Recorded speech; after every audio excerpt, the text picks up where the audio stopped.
Hi my dear brothers, आप लोग कैसे हैं। आप लोग को ध्यान होगा कल हम लोगों ने पाषाण युग के बारे में बात किया था और आज इस वीडियो में हम लोग एक प्राचीन भारत के सबसे महत्वपूर्ण अध्याय सिंधु सभ्यता के बारे में बात करेंगे।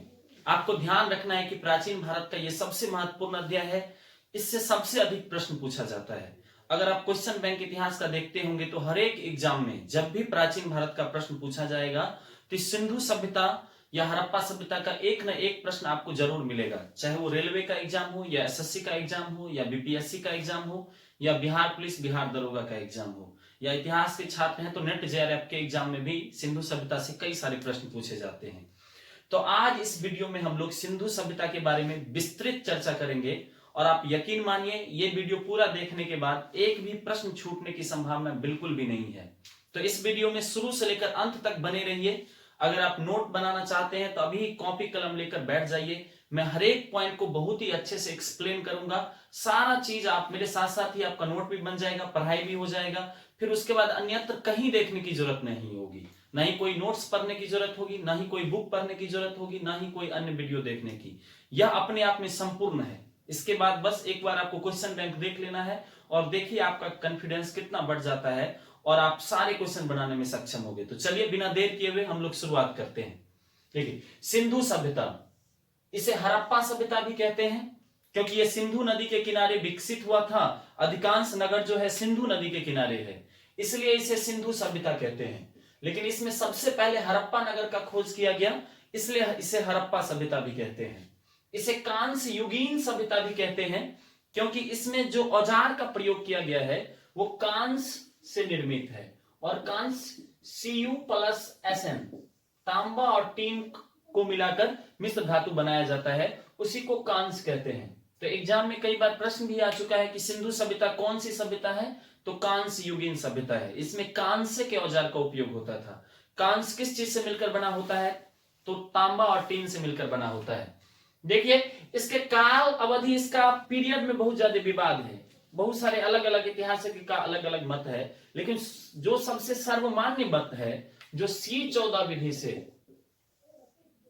पुरानी वस्तुओं का उम्र निकालने के लिए एक विधि अपनाया जाता है जिसे कार्बन 14 विधि कहते हैं। इसके माध्यम से जो निकाला गया है वो सबसे सर्वमान्य मत है 2350 बीसी से लेकर 1750 बीसी। तो आपको भी इसी को मानना है। एग्जाम में जब भी अवधि पूछेगा तो यही टिक करना है। 2350 ईस्वी पूर्व से लेकर 1750 ईस्वी पूर्व तक को सिंधु सभ्यता या हड़प्पा सभ्यता मानते हैं। ऐसे तो सिंधु सभ्यता में कई सारे नगर मिले हैं। अभी तक 2500 से अधिक नगरों की खोज हो चुकी है और कई सारे जगह खुदाई भी चल रहा है, लेकिन इसके 7 सबसे महत्वपूर्ण नगर माने जाते हैं। और उस सब महत्वपूर्ण नगरों में क्या क्या मिला है उस पर एग्जाम में बहुत सारे प्रश्न आते हैं। वो नगर किस नदी के किनारे स्थित है, वहां क्या क्या मिला हुआ है और उसकी क्या विशेषता है। तो सबसे पहले इसके सबसे 7 महत्वपूर्ण नगरों को समझते हैं और वहां क्या सब मिला हुआ है। तो एग्जाम में कभी आ जाएगा हड़प्पा के इनमें से कौन 7 महत्वपूर्ण नगर हैं या कौन 7 महत्वपूर्ण नगर नहीं है, तो सबसे पहले वही याद रखना है। पहला महत्वपूर्ण नगर है हड़प्पा, दूसरा मोहनजोदड़ो, तीसरा लोथल, चौथा चनहुद्रो, पांचवा कालीबंगन, छठा बनावली और सातवां धौलावीरा। ये सबसे 7 महत्वपूर्ण नगर है। इसको सबसे पहले आप अपने नोट में लिख लीजिए। हड़प्पा सभ्यता के 7 महत्वपूर्ण नगर, हड़प्पा, मोहनजोदड़ो, लोथल, चनहुद्रो, कालीबंगन, बनावली और धौलावीरा। अब बारी बारी से इस सबकी महत्वपूर्ण विशेषताओं को देखते हैं कि कहां क्या मिला हुआ है। सबसे पहले हड़प्पा के बारे में बात करते हैं।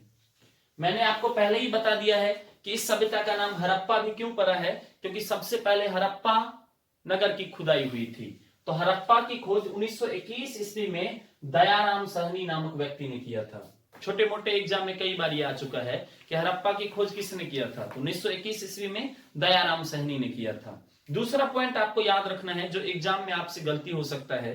एग्जाम में आ जाएगा हड़प्पा किस नदी के किनारे है, तो बहुत बच्चों को ये लगता है ये तो सिंधु सभ्यता है तो सारे नगर सिंधु नदी के किनारे हैं।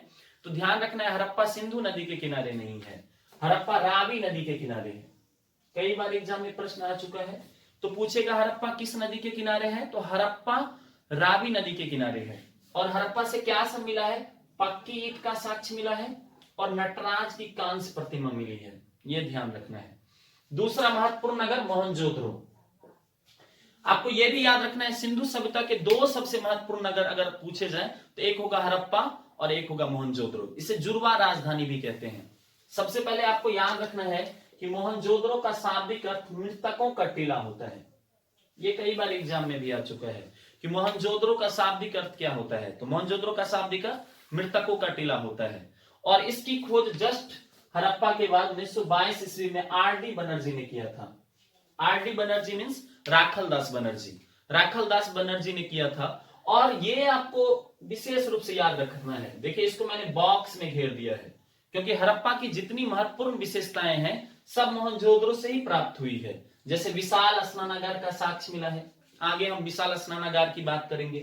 अन्नागार का साक्ष्य मिला है, पशुपति की प्रतिमा यहां से मिली है, मातृ देवी की मूर्ति यहां से मिली है और कांस की नर्तकी मिली है। तो याद रखना है, विशाल स्नानागार का साक्ष्य, विशाल अन्नागार का साक्ष्य, पशुपति की प्रतिमा, कांस की नर्तकी और मातृ देवी की मूर्ति, यह सब मोहनजोदड़ो से मिला है। मोहनजोदड़ो का शाब्दिक अर्थ होता है मृतकों का टीला। इसका खोज 1922 ईस्वी में आर.डी. बनर्जी, राखलदास बनर्जी ने किया। सिंधु सभ्यता के दो महत्वपूर्ण नगर हड़प्पा और मोहनजोदड़ो, पहले हड़प्पा की खोज हुई, उसके बाद मोहनजोदड़ो की खोज हुई। इसे सिंधु सभ्यता का जुड़वा नगर भी कहते हैं। और मोहनजोदड़ो सिंधु नदी के किनारे ही है। तीसरा महत्वपूर्ण नगर लोथल है। लोथल, लोथल में पहला पॉइंट आपको याद रखना है कि यह भोगवा नदी के किनारे है। एग्जाम में आ जाएगा किस नदी के किनारे है, तो भोगवा नदी के किनारे है। वर्तमान समय में ये गुजरात के पास पड़ता है। यहां से एक चीज याद रखना है, सबसे इंपोर्टेंट, पत्तन। यह हड़प्पा का एकमात्र पत्तन या बंदरगाह नगर है। लोथल एक बंदरगाह नगर था। यह इस बात को भी दिखाता है कि हड़प्पा सभ्यता के लोग अंतरराष्ट्रीय व्यापार भी करते थे। बंदरगाह का विकास हो चुका है। और यहां से गोदीबारा का साक्ष्य मिला है। चूंकि यह बंदरगाह नगर है तो यहां से गोदीबारा का भी साक्ष्य मिला है। चौथा महत्वपूर्ण नगर चनहुद्रो। चनहुद्रो सिंधु नदी के किनारे ही है। चनहुद्रो से कुछ इंपोर्टेंट साक्ष्य मिला है, उसको याद रखना है। जैसे मनका बनाने की कारखाना, चनहुद्रो से मनका बनाने की कारखाना मिला है। इससे यह भी पता चलता है कि हड़प्पा के लोगों को शिल्प का ज्ञान था, तभी तो वो कारखाना विकसित कर चुके थे। तो मनका बनाने की कारखाना चनहुद्रो से मिला है। और यहां से कई सौंदर्य प्रसाधन का सामान भी मिला है, जैसे कि लिपस्टिक का साक्ष्य मिलता है। आधुनिक समय में जो लड़कियों को लिपस्टिक से इतना लगाव है, इसका साक्ष्य हड़प्पा काल से ही देखा जाता है। और हड़प्पा काल के लोगों को भी सौंदर्य प्रसाधन से बहुत अधिक लगाव था। और लिपस्टिक का साक्ष्य मिलता है, काजल का साक्ष्य मिलता है। तो कई सारे सौंदर्य प्रसाधन का साक्ष्य चनहुद्रो से मिलता है। अब तो ये है। अगला है कालीबंगन। कालीबंगन में आपको सबसे पहला पॉइंट तो यही याद रखना है, एग्जाम में भी आ चुका है, पूछेगा कालीबंगन का शाब्दिक अर्थ क्या होता है। तो ध्यान रखना है, जैसे मोहनजोदड़ो का शाब्दिक अर्थ होता है मृतकों का टीला, वैसे ही कालीबंगन का शाब्दिक अर्थ होता है काले रंग की चूड़ियां। तो इससे आपको यह भी याद रहेगा कि चूड़ियों का साक्ष्य कहां से मिला है, कालीबंगन से मिला है। और इसका शाब्दिक अर्थ होता है काले रंग की चूड़ियां। ये राजस्थान में अभी स्थल है, राजस्थान लिख लीजिएगा नोट्स में, राजस्थान में है। और ये घग्घर नदी के किनारे है। घग्घर, देखिए सिंधु से अलग जो नदियां हैं उसको जरूर याद रखना है, क्योंकि उसमें कंफ्यूजन होता है। जैसे हड़प्पा रावी नदी के किनारे है, लोथल भोगवा नदी के किनारे है, कालीबंगन घग्घर नदी के किनारे है। अब यहां से देखिए कुछ महत्वपूर्ण साक्ष्य मिले हैं, जैसे जुते हुए खेत का साक्ष्य मिला है। अब जुते हुए खेत का साक्ष्य मिला है, यह दिखाता है कि हड़प्पा के लोगों को खेती का ज्ञान था। अग्नि हवन कुंड का साक्ष्य मिला है यहां से कालीबंगन से। और चूड़ियों का साक्ष्य मिला है, पहले ही मैंने बता दिया कि कालीबंगन का शाब्दिक अर्थ होता है काले रंग की चूड़ियां। अब नीचे आ जाते हैं, देखिए दो महत्वपूर्ण नगरों को मैंने यहां इंक्लूड कर दिया है। बनावली, सबसे पहले याद रखना है कि बनावली वर्तमान समय में हरियाणा में पड़ता है और हरियाणा के हिसार में पड़ता है। और यह सरस्वती नदी के किनारे मिला है। देखिए सरस्वती को अभी लुप्त नदी भी माना जाता है। वर्तमान समय में ऐसा कहा जाता है कि सरस्वती नदी लुप्त हो गई है। तो सरस्वती नदी के किनारे मिला है। और यहां से मिट्टी के हल और खिलौना का साक्ष्य मिला है। मिट्टी का हल और खिलौना का साक्ष्य मिला है, तो ये याद रखना है। धौलावीरा अंतिम महत्वपूर्ण नगर है, धौलावीरा। और धौलावीरा विशेष रूप से प्रसिद्ध है। हड़प्पा सभ्यता में जो जल की इतनी अच्छी व्यवस्था थी, जो हड़प्पा काल की सबसे महत्वपूर्ण व्यवस्था अगर पूछा जाए तो उसका जो जल निकासी की व्यवस्था थी वो सबसे ज्यादा स्पेसिफिक माना जाता है, तो उसका साक्ष्य मिला है। तो हम लोग 7 महत्वपूर्ण नगर को समझ गए। आपको सबका इंपोर्टेंट पॉइंट मैंने बता दिया। आई होप आप अच्छे से नोट कर लिए होंगे और आपको अच्छे से समझ में आ रहा होगा। तो इससे अभी तक कई सारे क्वेश्चन आ चुके हैं इन 7 महत्वपूर्ण नगर से और यहां मिले हुए चीजों से। अब हम लोग हड़प्पा के बारे में बहुत सारा चीज समझेंगे बारी बारी से। आपको ध्यान होना चाहिए कि हड़प्पा को सभ्यता कहा जाता है। सभ्यता और संस्कृति में कुछ बेसिक फर्क होता है। जैसे देखिए, इसके बाद हम लोग वैदिक युग पढ़ेंगे। वैदिक युग को संस्कृति कहा जाता है, जैसे ऋग्वैदिक संस्कृति, उत्तर वैदिक संस्कृति, उसको सभ्यता नहीं कहा जाता है। सभ्यता संस्कृति से ऊपर की चीज होती है। सभ्यता एक विकसित फेज को कहा जाता है। संस्कृति एक लाइफ का स्टाइल है, जबकि सभ्यता में यह होता है जहां पक्की ईंट का साक्ष्य मिले, जहां नगरीकरण का साक्ष्य मिले, जहां लिपि का, लेखन कला का ज्ञान हो, ऐसे स्थान को सभ्यता कहा जाता है। और सिंधु सभ्यता में यह सब मिला हुआ है, इसलिए सिंधु को सभ्यता माना जाता है। और ऐसा कहा जाता है कि अगले 1000 वर्ष तक ऐसा सभ्यता फिर नहीं आया। तो ये काफी विकसित सभ्यता थी और इसमें कई सारी ऐसी महत्वपूर्ण चीजें मिली है जिससे ऐसा पता चलता है कि ये आधुनिक समय के समान विकसित थी। बहुत सारी ऐसी चीजें हैं और कुछ तो ऐसे चीज भी मिला है, कुछ ऐसी विशेषताएं भी मिली है जो आधुनिक शहरों में भी नहीं है, वो भी हड़प्पा के समय में था। तो सबसे पहले बात करते हैं नगर योजना का, टाउन प्लानिंग। अभी भी देखिए हमारे शहर ऐसे ही बसा दिए जाते हैं, कोई प्लानिंग नहीं किया जाता है, लेकिन सिंधु सभ्यता में टाउन प्लानिंग करके बसाया गया था। तो पहला पॉइंट तो यहां से आपको ये याद रखना है, एग्जाम में पूछेगा कि हड़प्पा कैसी सभ्यता थी, तो शहरी सभ्यता थी, इसलिए हम लोग नगर योजना की बात कर रहे हैं। अगर शहरी सभ्यता नहीं होती तो नगर योजना की बात ही नहीं करते। तो एग्जाम में आएगा हड़प्पा सभ्यता या सिंधु सभ्यता किस तरह की सभ्यता थी, ऑप्शन रहेगा ग्रामीण सभ्यता। तो ध्यान रखना है ये शहरी सभ्यता थी। यहां से पक्की ईंट का साक्ष्य मिला है, पक्की ईंट का। हड़प्पा के समकालीन और भी 1-2 सभ्यता है, लेकिन कहीं से भी पक्की ईंट का साक्ष्य नहीं मिला है। एक मेसोपोटामिया से पक्की ईंट का अगर साक्ष्य मिला है तो बहुत कम मात्रा में मिला है, लेकिन हड़प्पा सभ्यता से बहुत बड़ी मात्रा में पक्की ईंट का साक्ष्य मिला है। दूसरा आपको ध्यान रखना है कि हड़प्पा सभ्यता में सड़कें भी बहुत विकसित थी। सड़कें चौड़ी चौड़ी होती थी, सड़कें काफी चौड़ी होती थी, फैली हुई होती थी। और सबसे इंपोर्टेंट विशेषता आपको याद रखना है, सड़कें एक दूसरे को समकोण पे काटती थी, 90 डिग्री के एंगल पे। जैसे ये है 90 डिग्री के एंगल पे। आज भी आप महानगरों में देखिएगा कि 2 सड़क जब क्रॉस करता है तो वो 90 डिग्री के एंगल में काटता है, और गांव घर में अगर सड़क होता है तो वो 90 डिग्री के एंगल पे नहीं होता है, ऐसे कहीं से भी मुड़ जाता है। तो इतना विकास था, सड़कें एक दूसरे को 90 डिग्री के एंगल पे समकोण पे काटती थी। एग्जाम में आ जाएगा तो इसको ध्यान रखना है। तीसरा आपको सबसे महत्वपूर्ण विशेषता याद रखना है कि एक विशाल स्नानागार का साक्ष्य मिला है।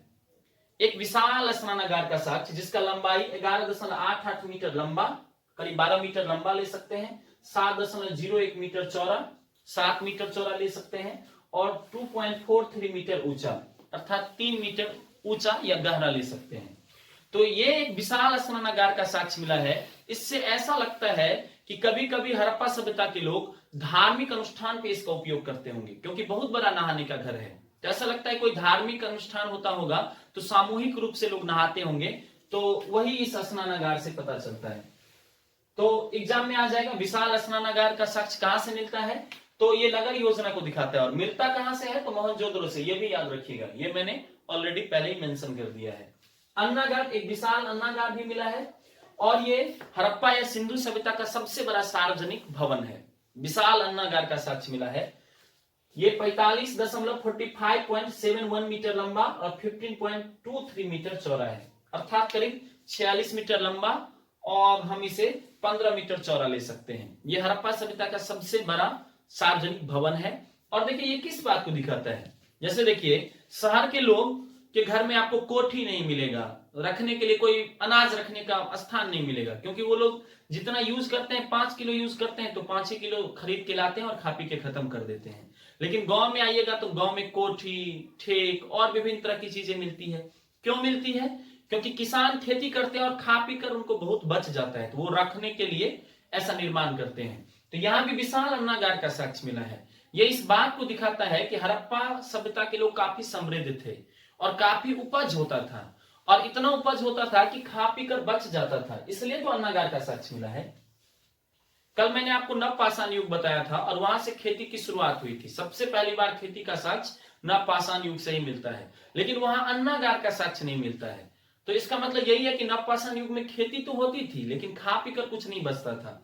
लेकिन हड़प्पा सभ्यता आते आते इतनी खेती होने लगी कि खा पी कर बहुत कुछ बच भी जाता था, इसलिए ये अन्नागार इस बात को दिखाता है। और एक चीज आपको याद रखना है, जल निकासी प्रणाली। हड़प्पा सभ्यता की सबसे अगर महत्वपूर्ण विशेषता कहा जाए तो वो जल निकासी प्रणाली है, या नगर योजना की सबसे महत्वपूर्ण विशेषता कहा जाए तो वो जल निकासी प्रणाली है। आप आज के शहरों में भी देखिए, सबसे बड़ी समस्या क्या है, भारत के वर्तमान महानगरों में भी देखिए, मुंबई जैसे महानगर अगर 7-8 दिन लगातार बारिश हो जाए तो बिना बाढ़ का ही डूब जाता है। पटना में भी अगर 5-6 दिन बारिश हो जाए तो बिना बाढ़ का ही डूब जाता है, जबकि हम लोग सभ्यता के इतने प्रकाष्ठा पे पहुंच चुके हैं, हम कहते हैं हम बहुत विकसित हो चुके हैं, लेकिन फिर भी हमारे पास आज भी जल निकालने का सिस्टम नहीं है। लेकिन आज से करीब 2500 बीसी पूर्व, तो 2100 इधर ले लीजिए और 2500 उधर ले लीजिए, करीब आज से 4500 वर्ष पूर्व जल निकासी की इतनी अच्छी व्यवस्था थी कि हड़प्पा सभ्यता में करीब करीब हर एक घर में नहाने का घर था, कुआं की व्यवस्था थी, और घर से छोटी छोटी नालियों को निकाला गया था और सड़क के मेन नालियों से उसे जोड़ दिया गया था। तो इस तरह पानी निकालने की बहुत अच्छी व्यवस्था थी, कहीं भी पानी नहीं अटकता था। आज भी देखिए हम लोग इतना विकसित हो चुके हैं, फिर भी हर एक घर में बाथरूम नहीं है, अभी भी हम लोग केवल टॉयलेट की बातें कर रहे हैं। लेकिन आज से 4500 वर्ष पूर्व हर घर में बाथरूम था, हर घर में कुआं था, हर घर में नालियों की व्यवस्था थी। अभी भी सरकार सड़क बनाती है तो पहले सड़क लाओ योजना, फिर नाला बनाओ योजना, और ये ढंग से हो नहीं पाता है। तो आप समझ सकते हैं सभ्यता कितनी विकसित थी, और ये देखकर इतिहासज्ञ को भी आश्चर्य लगता है कि इतनी अच्छी जल निकासी प्रणाली की व्यवस्था इतना पहले ही था। तो आप याद रखिएगा इसको, और पूछ देगा हड़प्पा सभ्यता की सबसे महत्वपूर्ण विशेषता क्या है, या नगर योजना की सबसे महत्वपूर्ण विशेषता क्या है, तो जल निकासी प्रणाली है। हर एक घर में कुआं होता था, हर एक घर में नहाने का घर होता था, एक बड़ा स्नानागार भी मिला है, जो इस बात को दिखाता है कि धार्मिक अनुष्ठान पर लोग सामूहिक रूप से नहाते होंगे। तो ये बातें हो गई टाउन प्लानिंग से संबंधित। अब दूसरी बातें हम लोग एग्रीकल्चर से संबंधित करते हैं, कृषि। अब मैंने पहले ही आपको बता दिया कि हड़प्पा सभ्यता के लोग कृषि भी करते थे और कृषि काफी समृद्ध था, इसलिए विशाल अन्नागार का साक्ष्य मिला है, जो इस बात को दिखाता है कि यहाँ के लोग अच्छे से कृषि करते थे। आपको याद रखना है, ऐसा कहा जाता है कि कपास की खेती सबसे पहले हड़प्पा के लोगों ने ही की थी, और ये कपास वो यूनान के लोगों को भेजते थे, और यूनान के लोग कपास को सिंडन कहते थे, सिंडन, इसलिए सिंडन से शब्द निकला है सिंधु, ऐसा भी कहा जाता है। तो ये याद रखना है, पूछेगा कपास की खेती सबसे पहले किसने की, तो हड़प्पा या सिंधु के लोगों ने की, और यूनान के लोग कपास को क्या कहते थे, तो सिंडन कहते थे, और सिंडन से ही सिंधु शब्द निकला है। अब देखिए ये लोग मुख्य रूप से गेहूं, जौ, राई, मटर इत्यादि की खेती करते थे। कल भी आपको मैंने बताया था कि सबसे पहले खेती की शुरुआत हुई थी, तो गेहूं और जौ प्रथम फसल है, और नवपाषाण युग से इसका साक्ष्य मिलता है। और सबसे पहले चावल का दुनिया में सबसे प्राचीनतम साक्ष्य कहां से मिला है, शायद आपको ध्यान होगा, सोचिए बताइए कहां से मिला है, कोल्डी हवा से मिला है, इलाहाबाद यूपी से मिला है, संसार का सबसे प्राचीनतम चावल का साक्ष्य है। तो यहां भी गेहूं, जौ, राई, मटर का साक्ष्य मिला है, और चावल का उतना अधिक साक्ष्य नहीं मिला है। तो इसलिए आपको स्थान याद रखना है, चावल का साक्ष्य लोथल से मिला है और रंगपुर से मिला है। लोथल के बारे में हम लोग पढ़ चुके हैं, ये पत्तन नगर था और गुजरात के पास है। तो चावल का साक्ष्य लोथल से मिला है और रंगपुर से मिला है। आपको ये ध्यान रखना है कि गन्ना का कोई साक्ष्य नहीं मिला है, इसलिए देखिए यहां मैंने क्रॉस का निशान दे दिया है, गन्ना का कोई साक्ष्य नहीं मिला है हड़प्पा सभ्यता से। तो अगर पूछ देगा निम्न में से किस कृषि का साक्ष्य हड़प्पा सभ्यता से नहीं मिलता है, तो गन्ना का साक्ष्य नहीं मिलता है। एक चीज आपको याद रखना है, हल से जुते हुए खेत का साक्ष्य मिला है, और यह साक्ष्य कालीबंगन से प्राप्त हुआ है। मैंने पहले ही बता दिया कालीबंगन राजस्थान में है वर्तमान समय में। और अगर कभी पूछेगा हल से जुते हुए खेत का साक्ष्य कहां से मिला है, तो कालीबंगन से। देखिए मिट्टी के हल का साक्ष्य बनावली से मिला है, खिलौने वाले हल का साक्ष्य, लेकिन हल सीधा पूछेगा हल का साक्ष्य या हल से जुते हुए खेत का साक्ष्य, तो वो कालीबंगन से मिला है, और ये राजस्थान में है। और कालीबंगन का शाब्दिक अर्थ काले रंग की चूड़ियां होती है, इसको ध्यान रखना है। अब देखिए अगला पॉइंट ही मैंने लिख दिया, इसको इसलिए मैंने अंडरलाइन भी कर दिया है बॉक्स में, क्योंकि कंफ्यूज नहीं होना है। सीधा हल पूछेगा तो कालीबंगन, हल से जुते हुए खेत का साक्ष्य तो भी कालीबंगन, और मिट्टी से बना हुआ खिलौना पूछेगा या मिट्टी से बना हुआ हल का खिलौना पूछेगा तो बनावली। मिट्टी से बना हुआ हल का खिलौना जिसे यूज नहीं किया जाता था, खिलौने के रूप में दिखाया गया है, वो बनावली से मिला है, जो हरियाणा में है वर्तमान समय में, और ये हरियाणा के हिसार में पड़ता है, हिसार जिले में, इसको ध्यान रखना है। तो ये कृषि की बातें थी। तो हड़प्पा के लोग कृषि भी करते थे। तीसरा आ जाते हैं व्यापार। अब देखिए हड़प्पा के लोग कृषि भी करते थे, लेकिन अगर एग्जाम में ये पूछेगा कि हड़प्पा या सिंधु कैसी सभ्यता थी, तो वणिकों की सभ्यता थी, कांस्य युगीन सभ्यता थी, शहरी सभ्यता थी और वणिकों की सभ्यता थी। करते तो ये लोग खेती भी थे, पशुपालन भी थे, लेकिन मुख्य रूप से व्यापार करते थे, इसलिए इसे व्यापारियों की सभ्यता भी कहते हैं।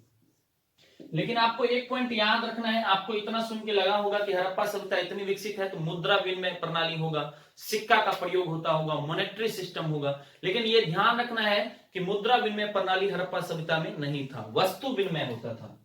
एक वस्तु देकर दूसरा वस्तु लेते थे। जैसे यूनानियों से भी व्यापार करते थे तो कपास दे देते थे, उसके बदले में कुछ ले लेते थे।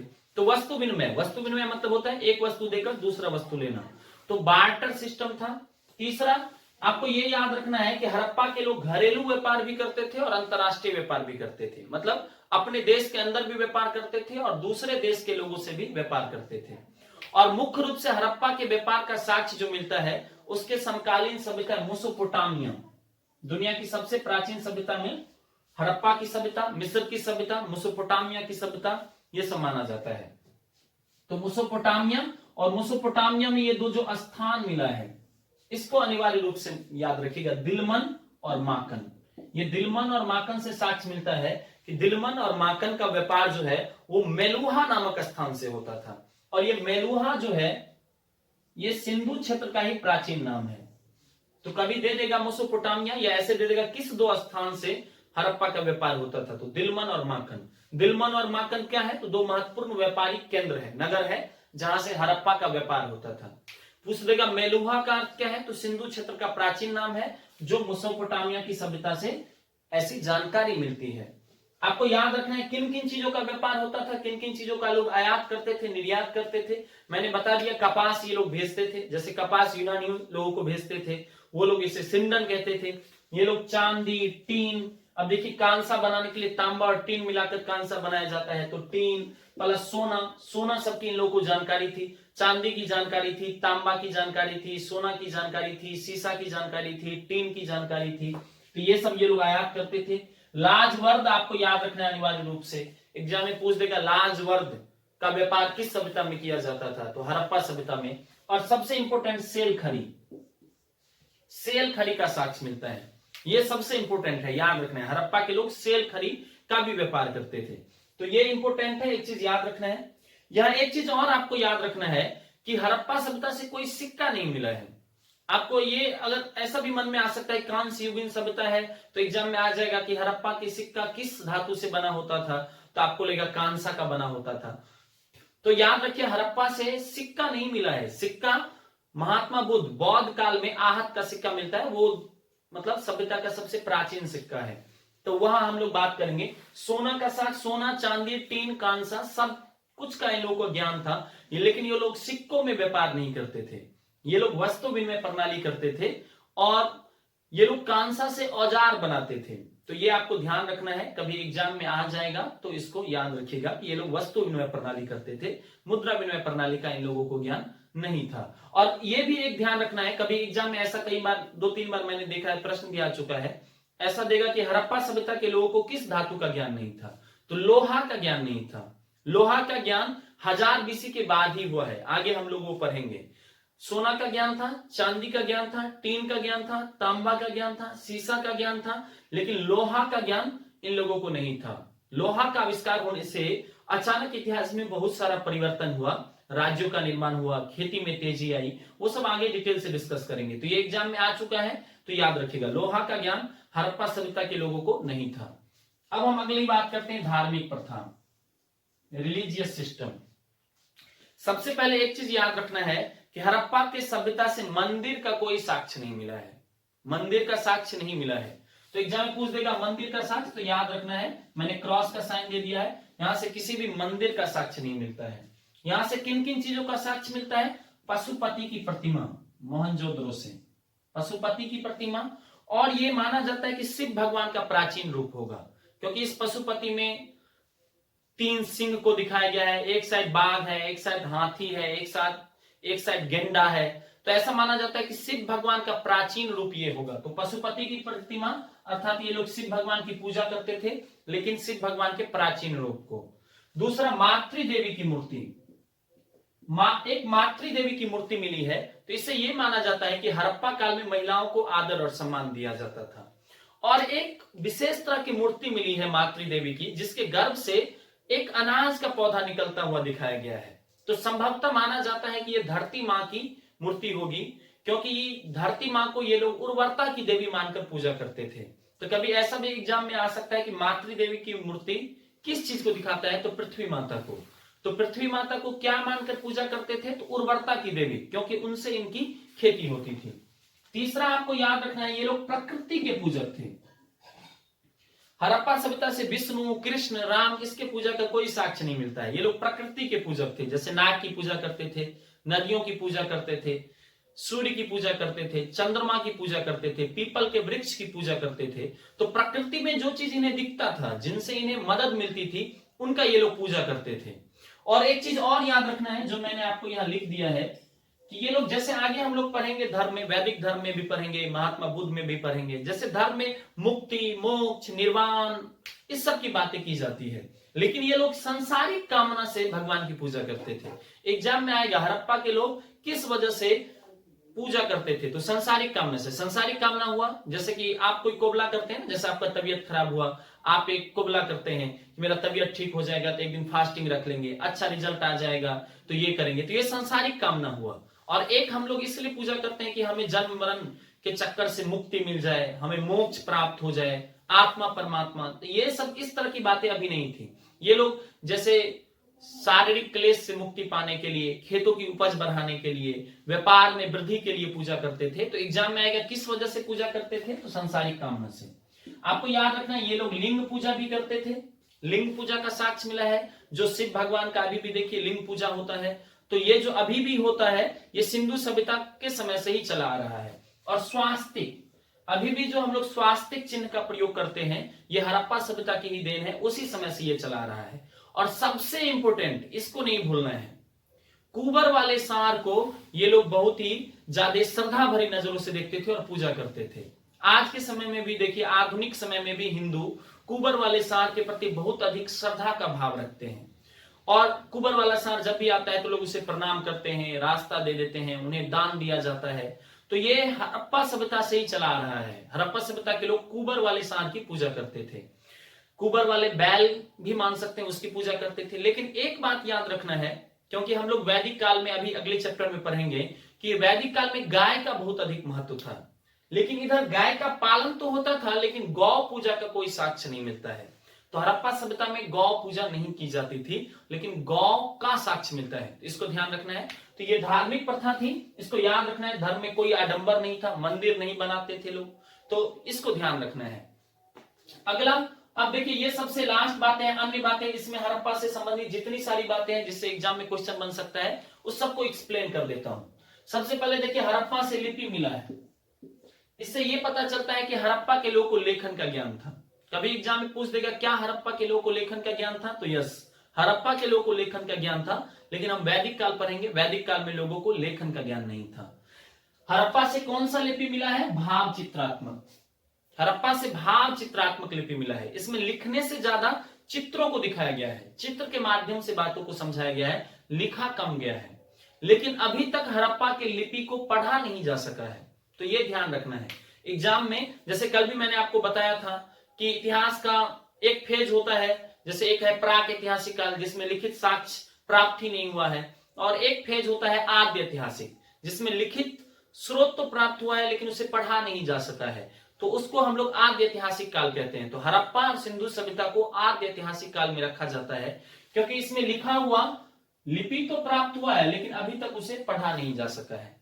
एक बात और ध्यान रखना है, देखिए अधिकांश जो हम लोग अभी लिपि का प्रयोग करते हैं, जैसे देवनागरी है, रोमन लिपि है, तो हम लोग देखिए किधर से किधर लिखते हैं, हम लोग बाएं से दाएं लिखते हैं। लेकिन हड़प्पा में जो अधिकांश लिपि मिला है उसमें दाईं से बाईं ओर लिखा गया है। वर्तमान समय में हम लोग बाएं से दाएं, जैसे देखिए मैं लिख रहा हूं, किधर से लिख रहा हूं, बाएं से दाएं, लेकिन हड़प्पा लिपि में दाएं से बाएं, राइट टू लेफ्ट लिखा जाता था। तो इसको भी ध्यान रखना है। अगला देखिए, इन लोगों को शिल्प कला का भी ज्ञान था।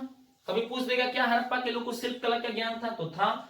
बहुत सारे चीजों का उल्लेख मिला है, जैसे मैंने आपको यहां बताया था कि कालीबंगन से देखिए, सॉरी चरमुद्रों से देखिए मनका बनाने की कारखाना मिला है, तो ये लोग कारखाना का ज्ञान था, तो शिल्प कला का इन्हें ज्ञान था।